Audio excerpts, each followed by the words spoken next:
Well, we have a very interesting subject this morning, and we'll pause for a moment because it involves a concept that has had considerable distribution in Christian mysticism, and that is the problem of the soul. In the Bible, there is a statement that says, "The soul that sinneth, it shall die." And there is another statement in another place that says, "But the spirit returns to God who gave it." And the problem of the difference between these two definitions has been of confusion to theologians for a long time.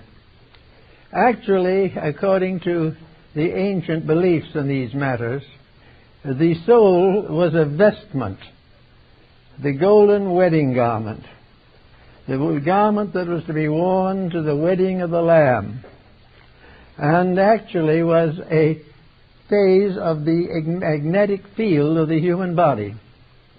In other words, the golden wedding garment, or the soul, was a construction that arises within the magnetic field of the human aura.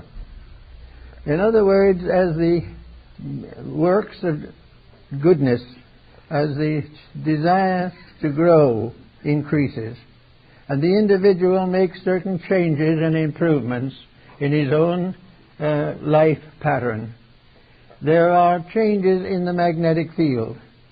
Gradually, there becomes a transformation, and there appears in the field a luminous quality, which represents the goodness of our hearts and minds. This goodness increases as we increase in righteousness, and in the end it becomes a luminous vestment within the magnetic field, or within the aura. And when it attains to this great magnitude, it is called the golden wedding garment. Now, this is the garment of righteousness, the garment that is earned by the labors of the life. It becomes also part of the great protection which guards the individual from within himself as he increases in understanding and insight. In all practical purposes, therefore, the story of the golden wedding garment, or the soul, is the story of the visible changes in the constitution of the magnetic fields of the human body, which tells us of the unfoldment and development of the being that has that body. Also, the aura or magnetic field does manifest to some degree in the visible world. And the works of the golden wedding garment are the labors of righteousness. As the individual increases in spiritual integrities, these integrities become a part of his essential consciousness. They are not moods that arise and fail. If the growth is genuine, these moods grow and continue until the individual's inner life is transmuted and transformed. Therefore, in a sense also, the soul becomes the stone of the philosopher, the mysterious alchemical mystery of the transformation of all base substances into the gold of wisdom. Therefore, when we speak of the victory of soul over circumstance, we refer to the growth of inner light over the pressures and problems of outer living. We find gradually that the strength to do it right develops within ourselves. We are not saved, so to say, by some outside force or by some legal or legislative change. We grow from within, and as we grow stronger from within, the adversities of the outside become less. The golden wedding garment, therefore, is also this mysterious elixir of life, one drop of which transforms 10,000 times its own weight. These terms, which are used in mysticism to guard the secrets from the profane, are also in a way mysteriously correct, for they represent the tremendous increase of inward power resulting from the transmutation of the base elements of life. Actually, therefore, we have to realize that under normal conditions, we are of this earth earthy. We are not bad, we are not evil, we are like all other creatures. We simply are made of certain substances, and these substances gradually gain dominion over us, and we react to these pressures much as the animal does, or any of the other kingdoms of nature. But these pressures, while they are present in the human being, are balanced by a tremendous power within the human being that is not present in the other kingdoms. In the other kingdoms, this greater power is left with group spirits, or powers that protect orders of life, not individuals. With human beings, however, the protection becomes individual. This is one of the ways in which we distinguish humanity from all the other kingdoms of nature.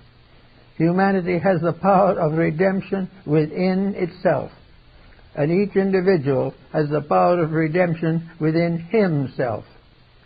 He must develop this power and must strengthen it and must permit it to manifest out into his daily life. And when he does so, he achieves the transmutation of the base substances of his body.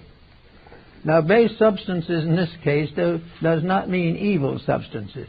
It simply means matter, material, substance as it is in earth and on the ground beneath our feet. It is the natural substance of the natural world. But the individual is not of this. Though it may seem like plant, his root is in material things. Actually, as Plotinus tells us in his essay on the beautiful, while the roots of man are in the earth, the flower and the seed is in heaven. And the gradual growth up, as is told in one of the European folklore stories, Jack and the Beanstalk. The beanstalk being the symbol of the spine with its various chakras and centers. Actually, however, the soul constitutes the sum of the things we have done well. It is the sum of the victories, little ones mostly, by which added together becomes the basis of redemption. The individual, in other words, must save himself.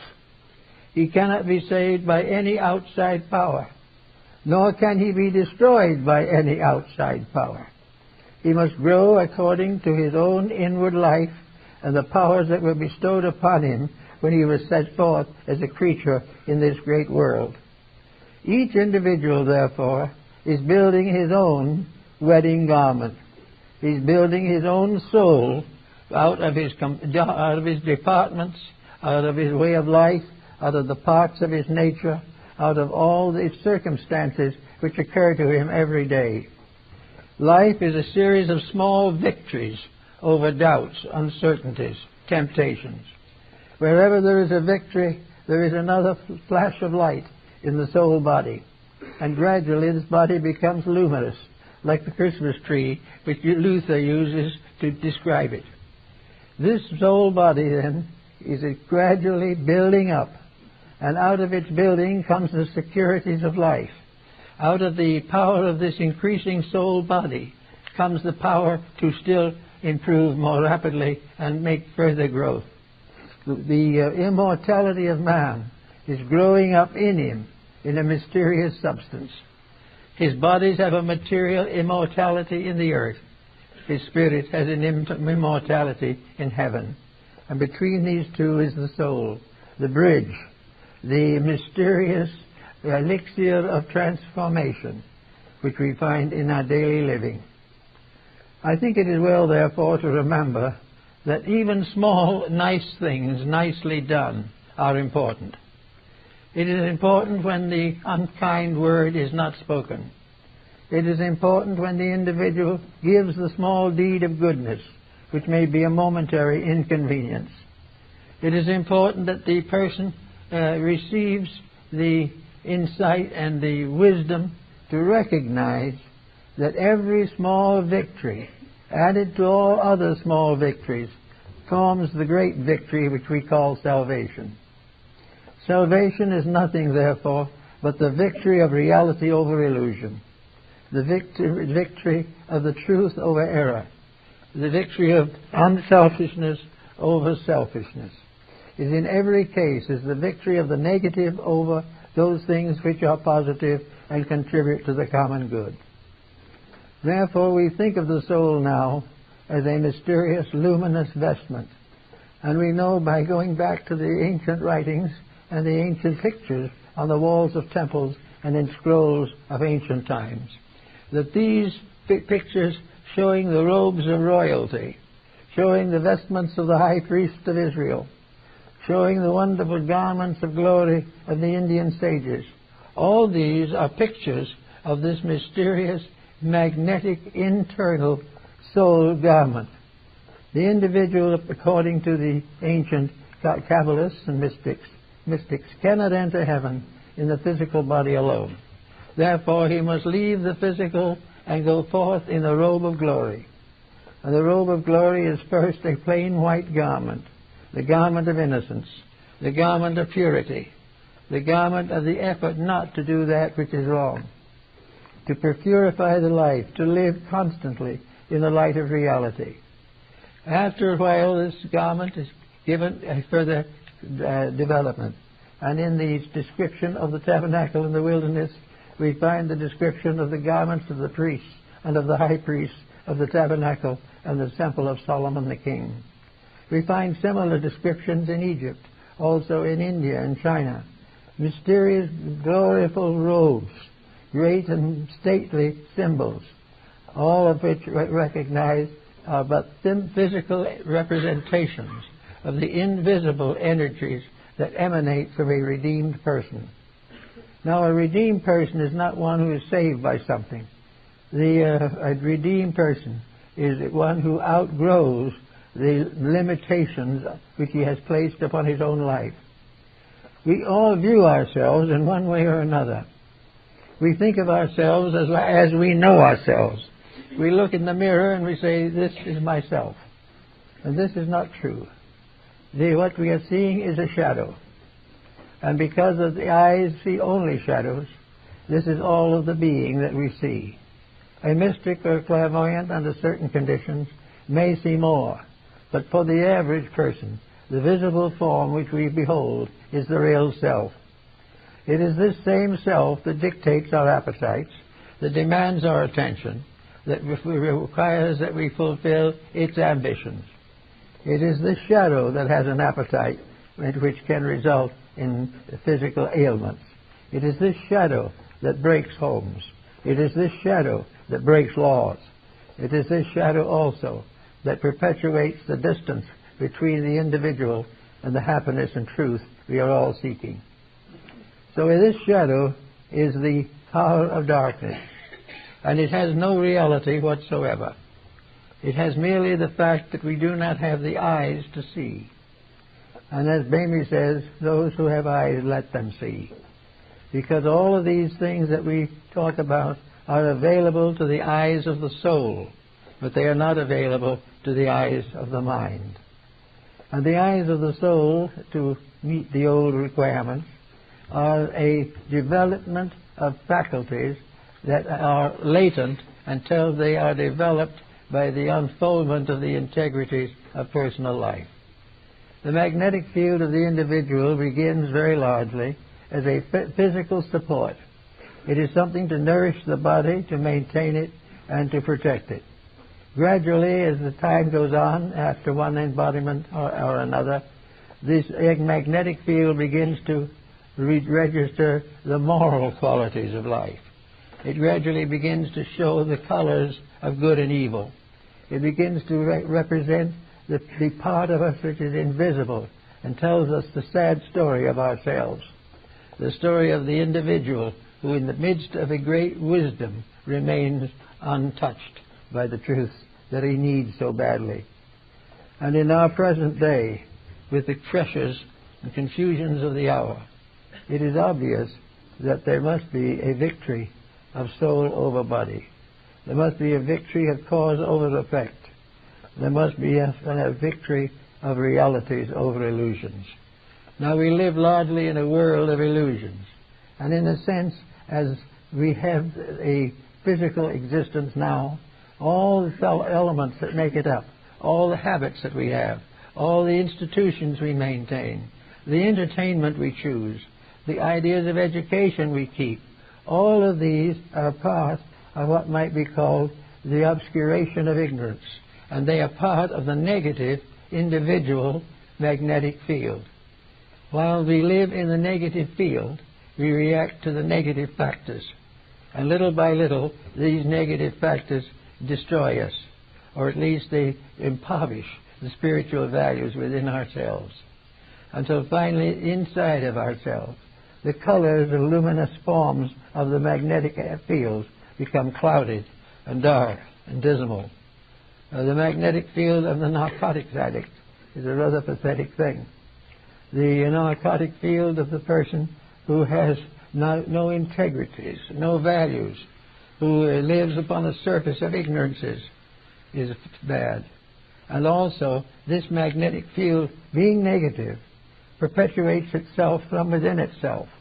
And little by little, the individual who has gradually become more and more vicious finds that the viciousness increases, until finally he reaches a point where he must change or lose the values of the incarnations through which he has passed. So there comes a time in this rather strange affair when there has to be a shift between negative and positive. There has to be a movement on the part of the individual to put his own inner life in order. He's going to have to realize that there is no way of escaping the consequences of his own misdeeds. He can escape the terrors of dictators and the terrors of the clouds and sky, but he cannot escape the terrors of his own conduct. So little by little, the individual finds a pain arising within himself. The magnetic field is troubled, and in its trouble, it fails to support the personality. The magnetic field no longer personally develops, and therefore is not there to take care of health problems. The energies of the magnetic and etheric fields no longer protect the person against infections and things of that kind. Little by little, their positive power has been drained off. Little by little, every ounce of energy which they possess has been misused until there's nothing left. Under these conditions, there comes always a time in the life of the individual where he must change to survive. And it very often happens that this change for survival is not accomplished until the deathbed scene. There, before the end of everything, as far as he knows, he suddenly realizes the fundamental mistake he has made. His faith is not great enough to reveal the fact that no matter what he has done, salvation is inevitable. He must go on until he grows up to what he should be. And while he disappears out of this life, perhaps, in a very sad state, ultimate victory is inevitable. For everything that is created by the divine mind and the divine hand must come through. It must fulfill its purpose. It must achieve that for which it was intended. And so we find that the individual physically shows gradually the results of a sellout. He no longer has good health. He no longer has peace of mind. He has fears. He has dreams. He has nightmares. He develops all kinds of habits in an effort to encourage some kind of help or strength. But this type of strength, inspired by narcotics and alcohol, will never get him anywhere. Little by little, everything gets worse and worse, until finally the individual, stripped of all of his energies and powers by the abuse of them, comes to face himself. And he must do so. Now, we also have, therefore, another interesting analogy to make. After all, the world, as we know it, is also a being. The planet on which we live is a person. Not a person as we know it, but a person as an integration of various conscious attributes sufficient to enable it to maintain its essential purpose to support life in space. Now, this planet also is subject to the results of the confusion and the misuse of power which we find around us every day. The planet has its golden wedding garment. It also has its magnetic field, its order, and its robes of righteousness. But it is also gradually damaged, just as the person is damaged, by the failure of the integrities of life. Now, in the case of the planet, it is somewhat different. The planet has a new relationship, and that relationship is as a host, or as we might say, a guardian or a parent over forms of life which develop and unfold within it. So that the planet itself is really a place for things to grow and live and develop. Now, when these things that are put here to live and grow and develop go bad, when little by little all of the opportunities that have been given by nature are perverted and misused, then the earth becomes ill. It becomes incapable of fulfilling its proper destiny. It cannot do for us the things that it should do, because we have drained away all of its resources in misuse. We have exhausted its strength, its beauty, its wisdom, its love, all of these things, until there is nothing left. And we have only bodies, empty bodies, with empty minds. And in those moments of great decision, the laws of life move in. The law says it is not possible to fail. There can be delays, there can be mistakes, but in the long run, things must come through. That which is created by the divine power will never rest until the divinity within it gains supremacy over all the rest. And so we have what we might call emergencies. These emergencies are wars, pestilences. They're health problems, weather problems, earthquakes, all kinds of indications of trouble. They correspond very closely with the nervous breakdowns of individuals. They have their parallel in the ulcers and the abscesses that torment us. They also, as we sweep through the sky, they have the migraines that are in space also. In other words, a sick planet is more or less revealed in the sickness of things that live upon it. And those things that live by sickness and live on a sick planet must be corrected. They cannot be allowed to go until they destroy. It is possible, according to the ancient writing, for a race or a nation to vanish from its own misdeeds. But the life in that nation cannot vanish. The powers of living and growing go on. And there is not one single fallen angel that must not be redeemed. And so gradually, those things that fail utterly fade away, and in their place come new things in which there is a greater amount of integrity. We are on such a step at the moment. Today we are facing again the result of continual abuse of our resources. We are in the same position as the old alcoholic who has continually gone on drinking until he has nothing left but ulcers and pain. Years ago in the Klondike, there was a successful gold miner who found it rich and lived riotously for a couple of years and got very ill. And the little puny doctor up there said, "There's only one thing for you to do, get to Mayo Brothers and let them take care of it." So he went to Mayo Brothers, and they took out 2/3 of his stomach. And they said to him, "If you live on milk toast for the rest of your life, you can have quite a few years yet." And he was so delighted that he went home, and on his arrival staged a banquet for all his friends. They all got beautifully drunk together, and the next morning he was dead.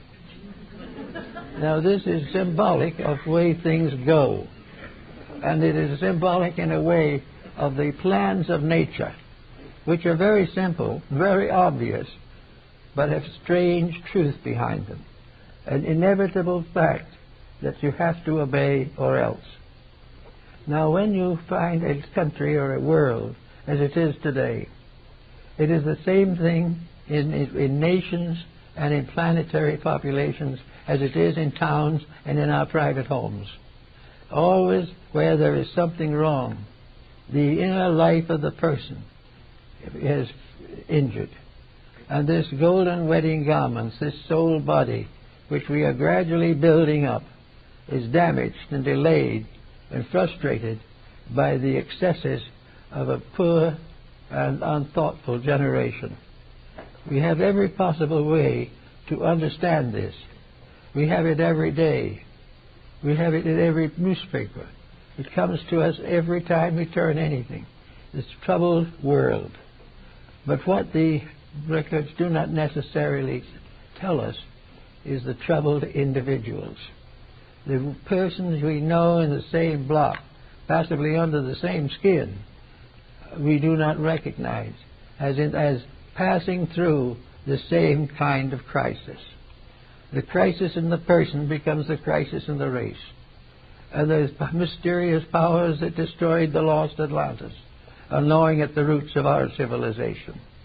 Everywhere there has to be integrity, or in time, when it becomes obvious that the individual or the group will not redeem itself, then it is put away and another takes its place. But that other is the same one with a new chance, a new opportunity, and a new environment, but usually a more strenuous lesson.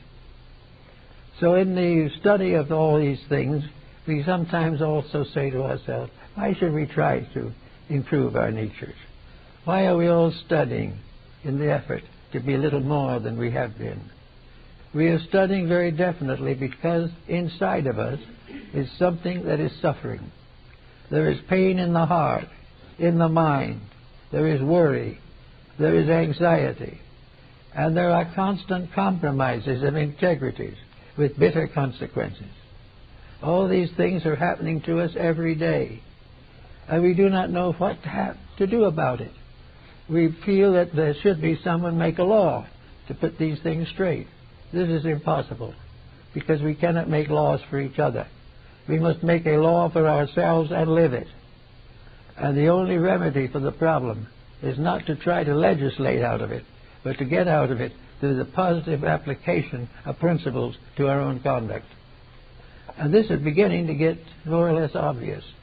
We are beginning to see that a beautiful plan is endangered by the selfishness and cupidity of individuals. And that cupidity and selfishness arises from the magnetic field. This magnetic field is the first source of this sickness. It is the result of eternal compromise and eternal selfishness, unbridled ambition, every type of corruption and demoralization.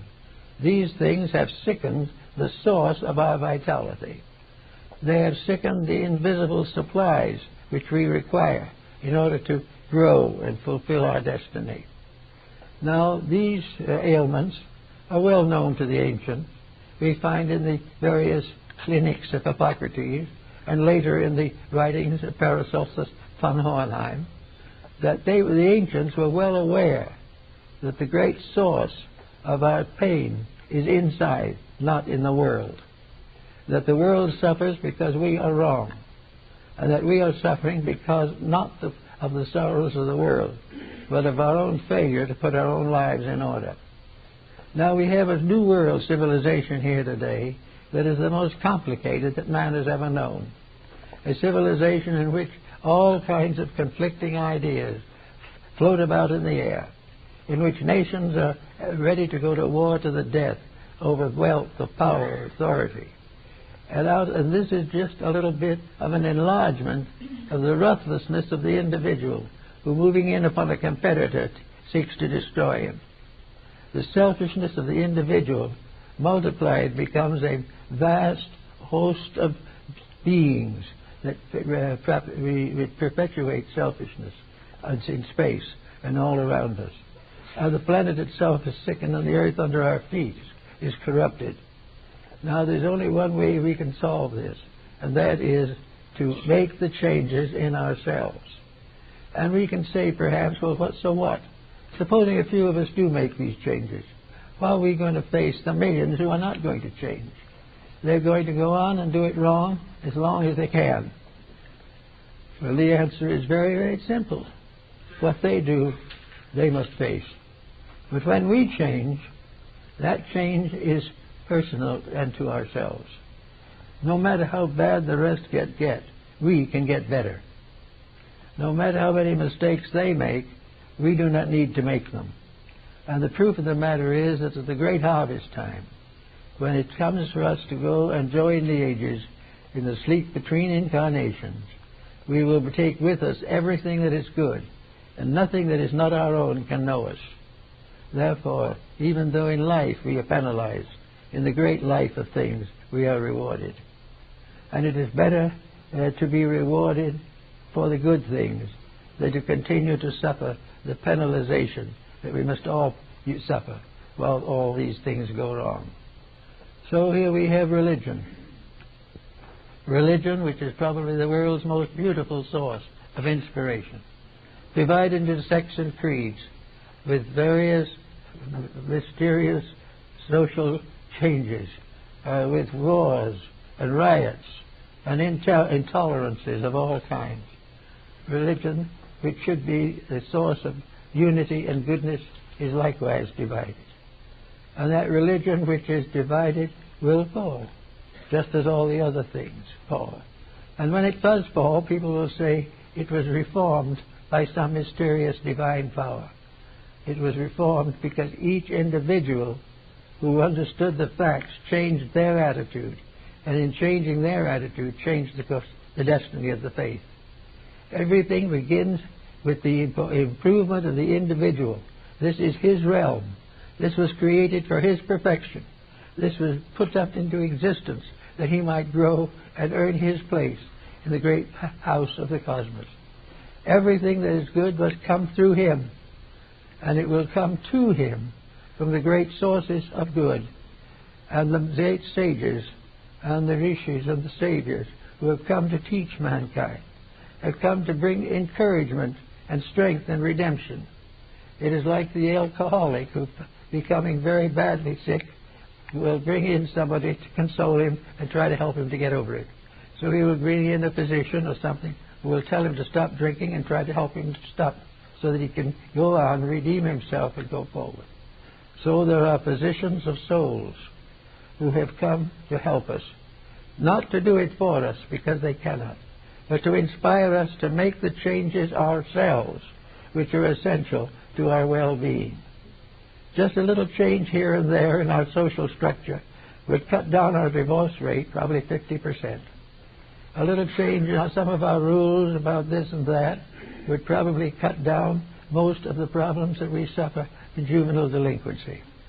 These things represent neglected areas, and we're waiting for something. We're waiting for laws and governments to change these things.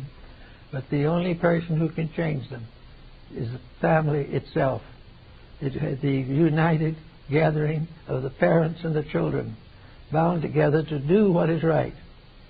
And although there may be many who fall upon the right hand and many upon the left hand, the just family shall not be moved. All that the achievements we can make, if they are right, are immortal.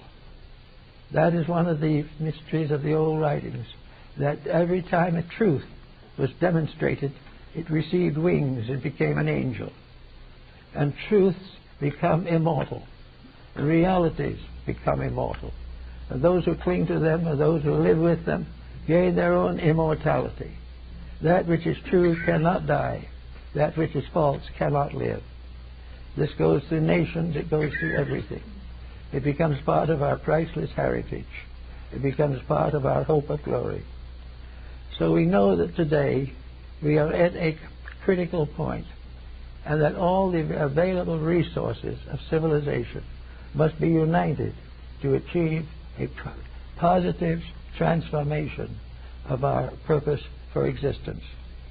We will not cease or perish if we do not make the grade, but we will go back again into a hard labor, into struggle and strife, to gain once more, due to the degree that we are now abusing the knowledge and wisdoms of life. As long as there is selfishness, there will be pain. As long as there is avarice, there will be suffering. As long as there are hatreds, there will be sorrows. Every one of the negative things has to be overcome. And the old schools of wisdom set up discipleship and set up various rules and laws to govern the development of persons who wanted to grow, who wanted to be better. And all of these were based upon the fact that the person himself had to make the effort. He had to really, sincerely decide. He was not even able to try to find out whether what he was doing was really right or not. He had to decide that for himself. But he was right. He grew in wisdom and understanding. If he was wrong, he did not. If he did not grow, he had to try again. Everything has to come out of the sincere effort to attain victory over the self-centeredness and indifference that we find. We are now talking a great deal about the fun generation. There's only one thing about it that seems to be important, and that is there isn't much fun. Very little. And there will not be much fun as long as this is the fun generation. Because the effort for fun is not controlled by anything. What is fun? Mostly extravagance, much immorality, and all kinds of competitions and mistakes in labor and work. The entertainment field, all these things are called fun. And I can assure you from watching a little television now and then that the fun in television is not very much. In fact, I hadn't heard a good comedian on there in years. Because good comedy has to be honest. It has to be true, and it has to be good, as Mark Twain pointed out. And what we call comedy is a snickering sort of thing. It's never going to be any good. And yet we spend hundreds of hours in front of these boxes, taking on the murders and the selfishness of our time. And we try against that to take this little seed of immortality in ourselves and expect it to survive this constant and continuous bombardment of negative factors. Each person can have his own way. Now I know, for instance, over a long period of time, I was interested in having a little fun. After all, working with heavy problems can be rather heavy. And I realized that if it got too heavy, I wasn't going to be able to do what I should do. That I would gradually get too tired, that I might get a little naggy now and then, or I might even lose my disposition. Not that I ever had one, but there's always a possibility of it being worse. Then I suddenly discovered the world of other things.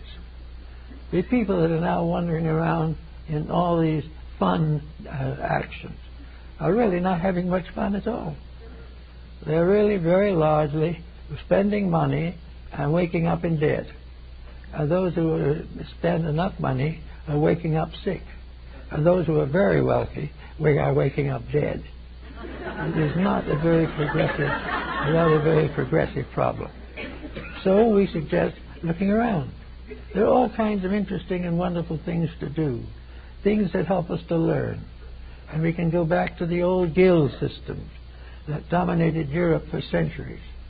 That there was a joy in labor, and also there were various ways of growing beautifully and pleasantly. Remember the Meistersingers of Nuremberg. They were the regular workers, the shoemakers, the carpenters, all these people, but they formed music choruses and had a wonderful time with them. And all kinds of special celebrations, and even the great gentry participated. And then there are all kinds of things: music, art, fine literature. There are all kinds of things to collect. There are hobbies and everything by which you can learn something, by which you can grow, and which you can combine pleasure with instruction and come out of the whole thing a little bit better enlightened and with a new appreciation of the wonders of life.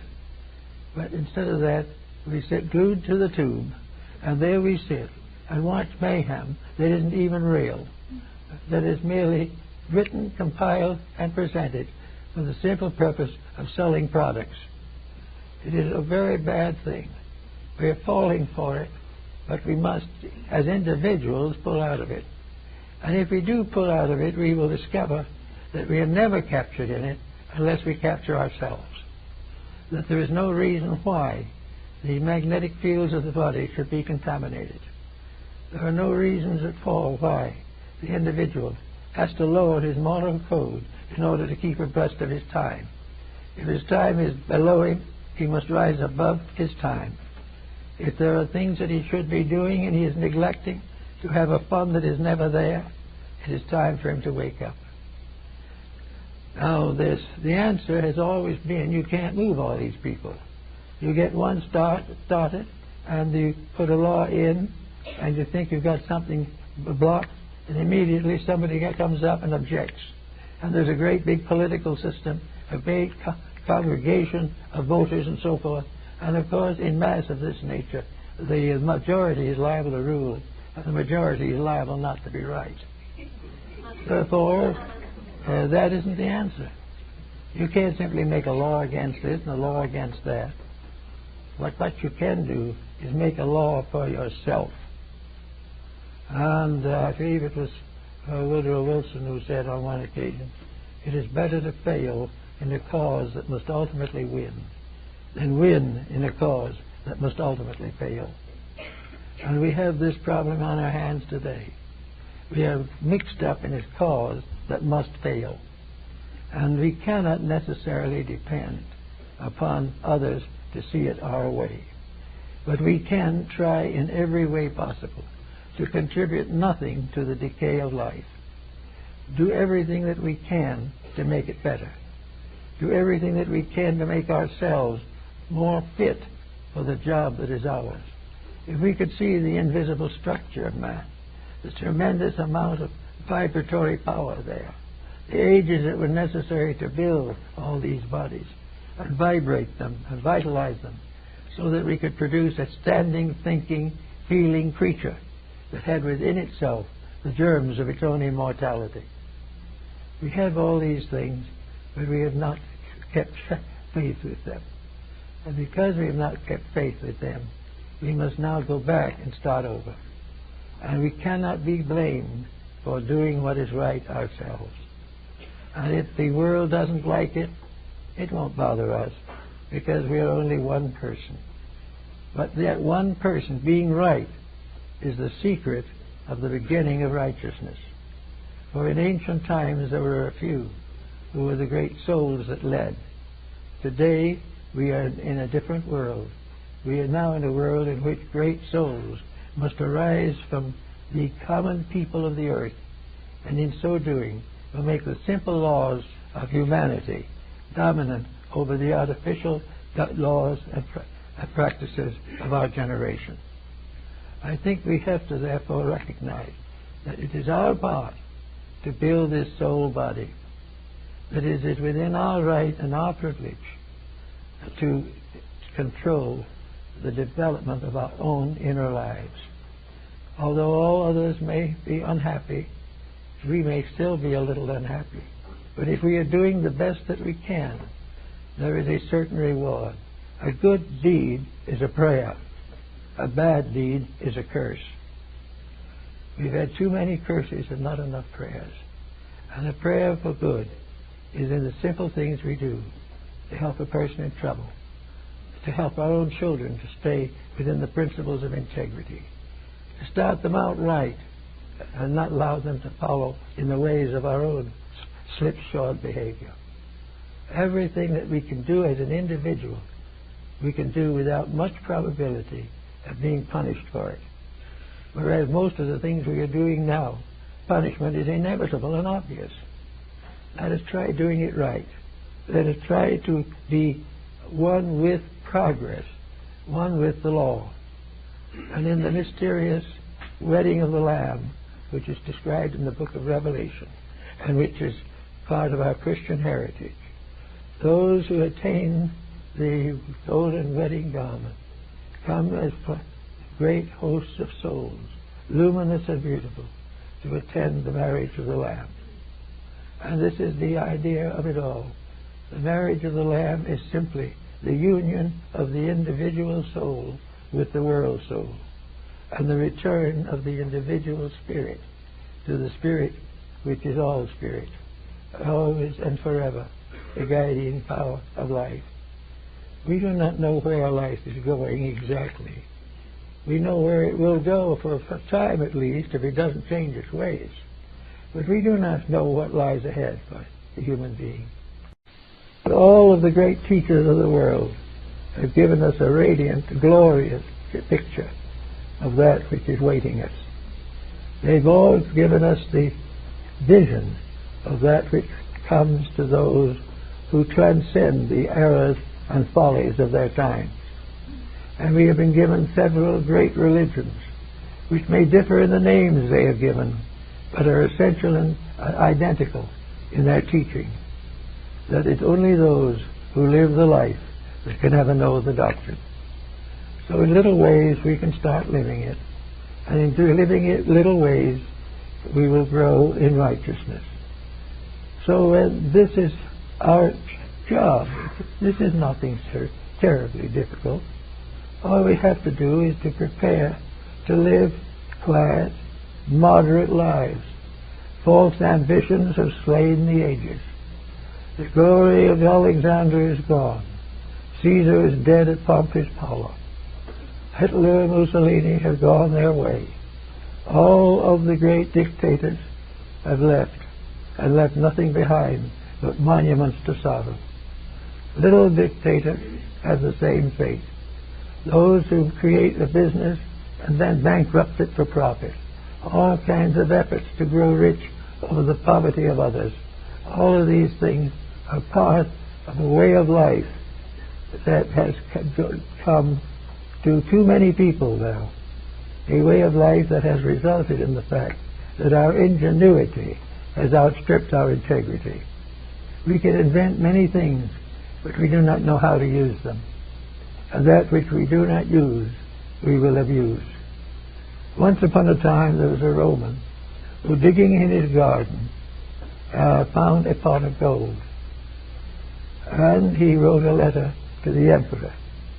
And he said, I have found a pot of gold. What shall I do with it?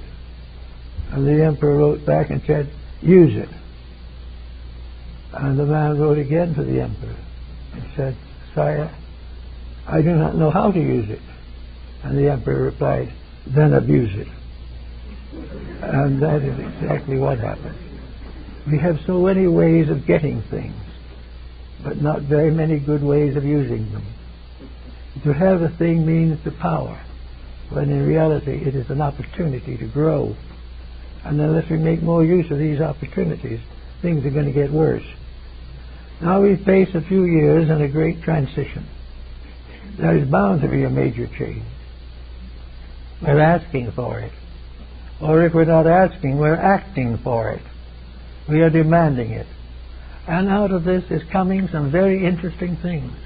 It isn't all bad news. There are some tremendous efforts being made now. People are growing as they haven't in a long time. There's a certain and definite reason for believing that the individual is beginning to know that he is not something with a free will in space, but that he is a creature under law, and that this law is a law of wisdom and mercy. As more and more the individual is becoming aware that out of his own integrity must come his own salvation.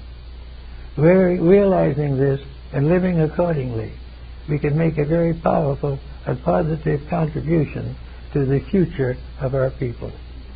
There is no reason why we cannot do something every day to justify the belief that we are really working for a good cause. Now, as we here are trying to do a little something to help out as much as we can, and we are most grateful for the wonderful help we have received. And we suddenly discover that in our own little world there are people who want to live well, who want to do better, who want to think better, who want to add something to the substance of life. They are tired of the bridge parties and the drink fests. They are tired of the waste and luxury and the morning after. And they are more and more hurt by the ravages of narcotics. And now morality has come in, and the sicknesses of immorality weigh heavy upon the race. We are amidst of great evidence of being wrong. And we are also well shown what is right. We realize that rightness is beautiful, good, true. That rightness is something that we can teach to our children without shame. Rightness is something that we can try to live every day without apology. Rightness is a dedication of some part of our life to usefulness. It is to maintain the things. We have now a great emphasis upon freedom, upon individual rights. The individual has the feeling that he is perfectly justified in walking out on his family, deserting his friends and turning against his nation simply because he must be free. What is freedom? To him, freedom is the gradual building of a cage which once has captured him.